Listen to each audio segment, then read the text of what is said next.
Yep. Uh-oh. Oh, looks like someone else caught Cum's bad mood. Look.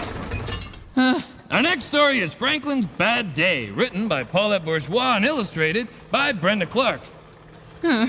Another story about bad moods. Boy, I better check one last time to make sure everything's still okay. How are things in the paint room, Lolly? Everything's fine, Rocco. I feel great now. The only bad mood here is Franklin's. Right, Grump? See, Rocco, the paint room is one big happy family. So painting another book about a bad mood isn't going to bother you? No way, Rocco. I'm in a great mood no matter what kind of story we build. Here too, Rocco.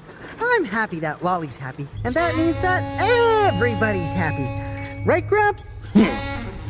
I'm so happy that everything's back to normal. Oh. Franklin's Bad Day. Franklin loved to play outside in winter. He could skate forwards and backwards. He liked to catch snowflakes on his tongue and make angels in the snow. But today was different. Franklin was having a very bad day. It started in the morning. Franklin was grumpy when he woke up. "That's a grouchy face," teased his father. "Yes, it is," said Franklin. He crossed his arms and frowned. "Would you like a nice breakfast?" asked his mother. "No," said Franklin. Boy, Franklin is in a bad mood. It seems so silly to be in a bad mood, doesn't it, Grump? Have letter T for next terrible word. You're right, Grump. The letter T is the first letter in the word terrible. What a great word. Franklin is having a bad and cranky and terrible day. I'm sure happy that none of us are. That's it, Grump. You build those letters. Let's listen to Franklin. His mother made breakfast anyway. Franklin stared out the window. Heavy gray clouds pushed across the sky. "It's even a bad day outside," grumbled Franklin. He picked at his food. For the rest of the morning, nothing went right. Franklin knocked over his juice and broke his favorite cup. He couldn't find his marbles, and the last piece of his puzzle was missing. Franklin slammed a door and stomped his feet. "You seem awfully cranky," said his mother. "I am not," shouted Franklin. Just then, Bear knocked on the door. Franklin peeked out. "Do you want to make a snowman or ride on my sled?" asked Bear. Franklin sighed. "I don't want to do anything." "Please," Bear said. "Fresh air will do you good," said his parents. "Out you go with Bear." They handed Franklin his hat and mittens. Franklin pouted as he bundled up and went outside. Look at that, Grump. Franklin really is having a bad day. Franklin not only one. Somebody else in bad mood. Somebody else?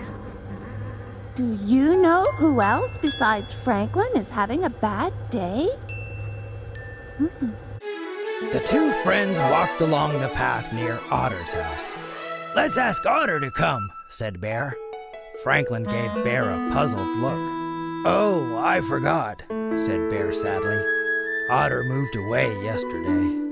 They didn't talk all the way to the hill. Franklin kneeled at the front of the sled, and Bear sat behind him. Bear gave a push.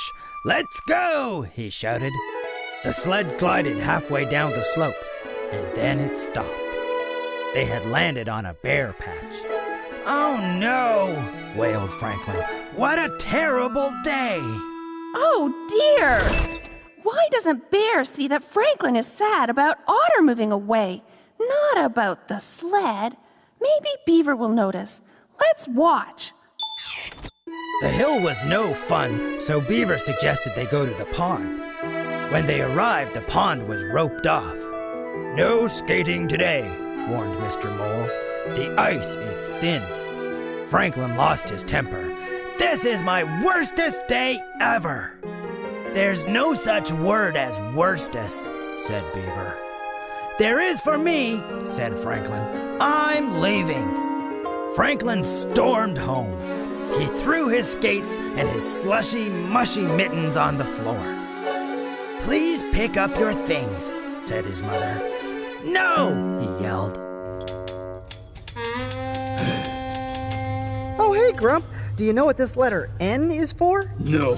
That's right. It's for the word N-O. No.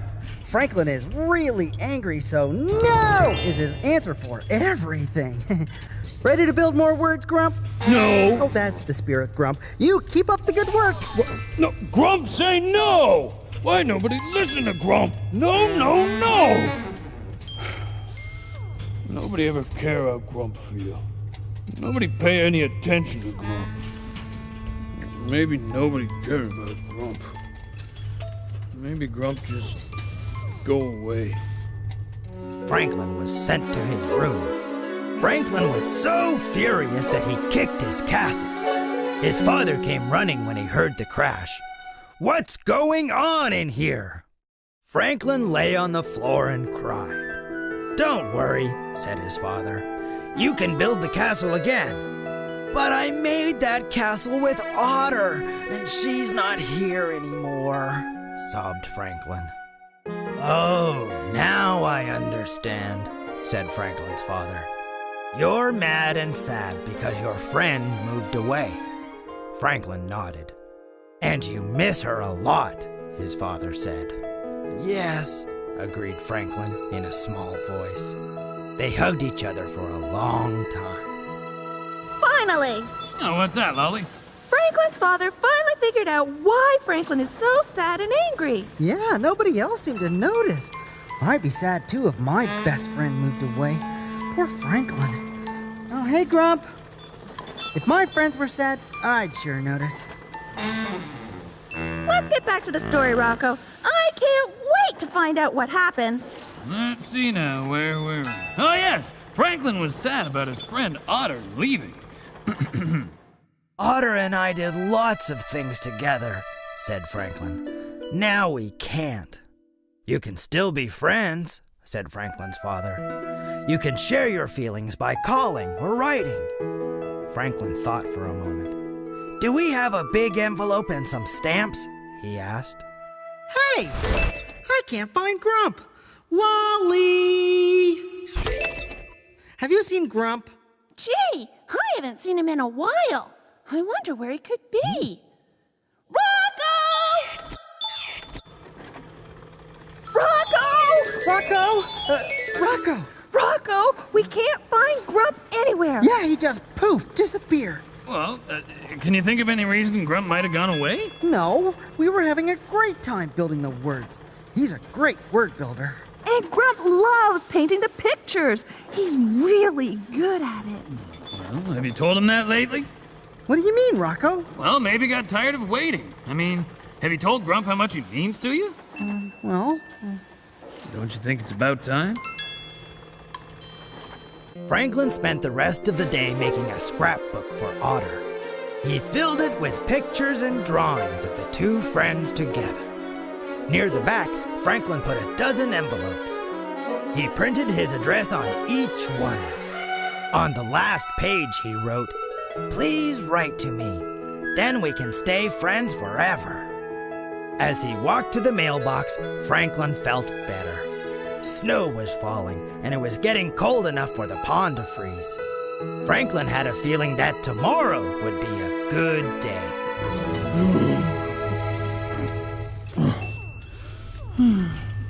Grump! Grump! Grump! Hey, Grump! I'm really worried about Grump, comma. He's never disappeared like this before. Me too. I hope it's not something I did. He did seem a little sad earlier, but I just thought it was the sad story. He did seem a little cranky. I think he was really sad. I was just so busy thinking about myself I didn't even notice. I wish he was here so we could make it better.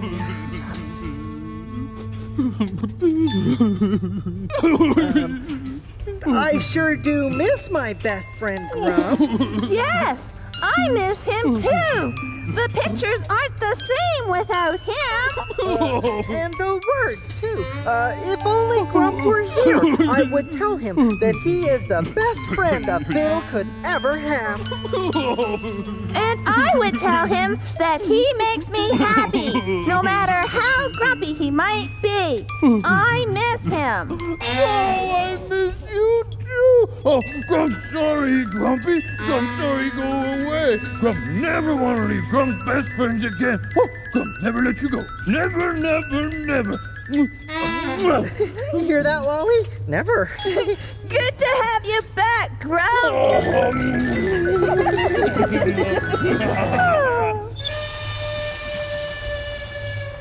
Well, it's quitting time. All in all, another great day here in the Biddle Book Factory. Thanks for coming. See you next time. Bye, Rocco. Bye. Bye. You're still here? It's time to go. The book's all finished. See you next time. But never forget, Biddles, Bill Book's best. Bye.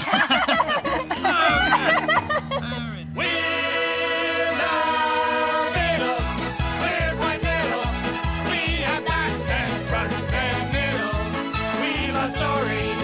These creations are made with imagination. Bye-bye.